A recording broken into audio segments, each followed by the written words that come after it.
accessible. They're good for elderly. You don't have to bend over. Sure. They're good for children.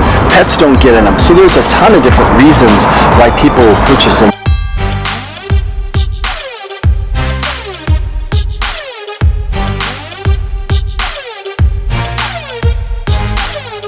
It just makes gardening easy.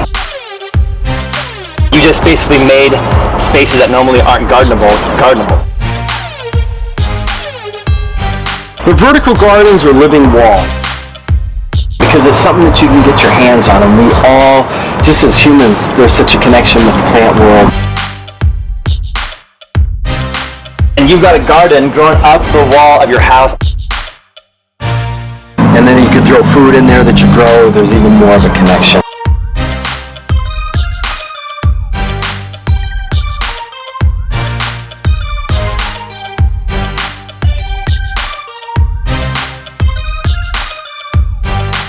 Super fun and easy.